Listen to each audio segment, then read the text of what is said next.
How do you stay updated with like market trends, and how do you adapt your firm to the particular market trends that are taking place? Basically, we do research, we study companies, we study businesses, economic cycles. So we are abreast with news, international developments, Indian local news. Then we also track companies. We track their financials every quarterly. They give out their results. Their earnings calls. We attend to that. So we keep abreast with these things, and we also follow what the government economic policies are. Because typically, government policies set a larger trend, macro trend, and macro trend helps and supports the micro trends. So when we are looking at macro also, we see that government policy is going in a particular direction.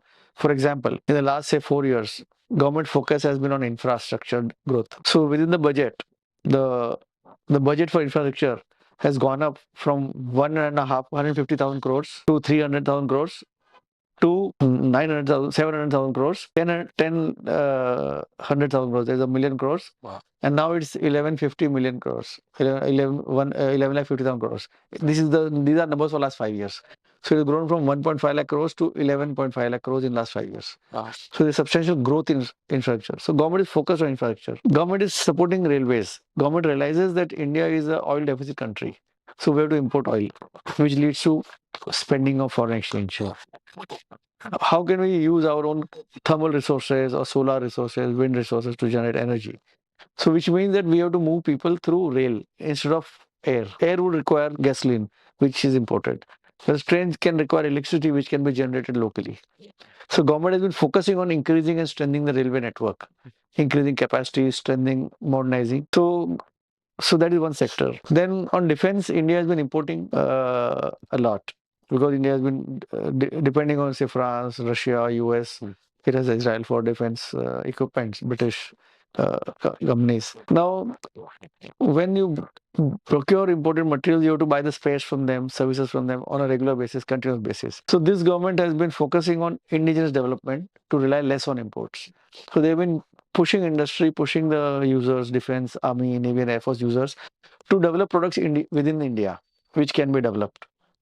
So government departments like DRDO, which is a defense research and development organization, ISRO, and various other departments are supporting Indian manufacturers, encouraging them to develop products which you can avoid importing. And so much so that in the last 5 years, Indian companies have developed defense products which we are exporting now. For example, recently India sold missiles worth $400 million to Philippines. Okay, so when you make a missile, there is a outer shell, metal shell, there is explosive inside, there is a propulsion system or some guiding system.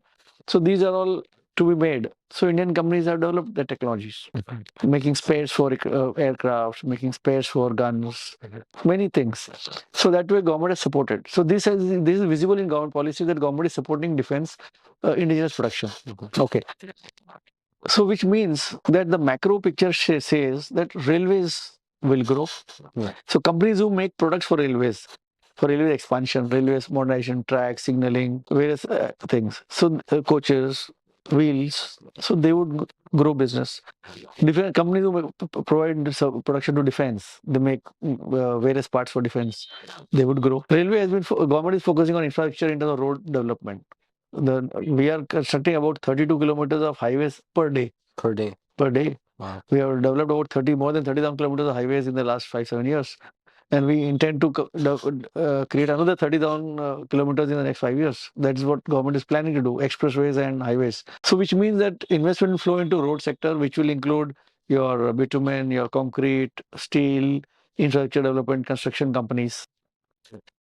Government is focusing on power. India has been a power deficit country. So government is focusing on power. So you have power plants coming up, plants which are stalled, incomplete, they are getting completed. So you have power equipment companies coming up. Within power distribution, it was largely government organized, government company controlled. And due to corruption or due to inefficiencies, there was a lot of power theft. So if suppose 100 units of power are generated, the billing would happen for about 80. Oh. And collection would happen for 70. So almost 25-30% of the power would be lost. Not in terms of losing power, but in terms of revenue loss. So to take care of this, government has started privatizing distribution and introducing smart meters and improving the power distribution network. The power is to be evacuated, transmitted across various regions to give it to deliver to customers. So various equipments are used, transformers, electrical lines are used, many equipment are used, insulators. And then there are smart meters installed at customer end so that there is no power theft. So whatever is consumed is billed. So that the power theft or loss, so to say, would be around 25-30% earlier, has come down to almost 10-12% now. Okay. And is likely to come down to 5%. So this policy of government means that all companies into power equipments, making turbines, making insulators, cables, or transmission towers, meters, transfer. So all these companies will have good business. Then government wanted to strengthen the defense sector in terms of maritime defense. So India had some few submarines which were reaching end of life or beyond end of life. So government decided to manufacture submarines in India, importing from France, construction in India, design and support imported. So we imported some submarines and also we have built in India also with French Scorpion submarines with French defense support. So 6 submarines were built in India. So the docks, Mesgaon docks and Cochin shipyards, the shipyards in India got the orders and they did. And it was big business for them. Each submarine cost upwards of I think 5,000 crores. Wow. So the business came and so those stocks do well. And of course, all parts required for them. Similarly, now these are then follow-up orders coming up. So you see, the macro policy of government gives you a picture as to which are the areas where business will grow, which companies producing equipment for different sectors, who would grow and who would not grow. Indian software grew because the market was outside India. So 90% of the revenue of Indian software companies came from outside rest of India, outside India, which was say 60% would be US, 15-20 would be Europe, and maybe 10-15% from across the world, and 7-8% from India. So the Indian software grew based on the requirements outside India. Whereas these industries which I talked about, they grew based on requirements within India. So macro policies typically lay down a framework. So when we are in touch with this framework, our research shows that companies in these sectors would definitely grow and business would grow. And when we study such companies, we are able to advise our clients also that you should invest in such companies for a good return. Now railways are modernizing to avoid there is an anti-collision device called Kavach. So there is a system whereby if there are two trains on the same track and in same direction or opposite direction or standing, they should not hit each other, they should not crash into each other. So that has to be now rolled out across more than 30,000 kilometers of railway network. And what has been done is only 1,500 kilometers only. Okay. Now it's next year, this year planned is 5,000 kilometers. So that has to grow. Okay. The whole network has to be done. So again, people who are into this business would get business. Government focus that we should be adding substantial non-renewable energy.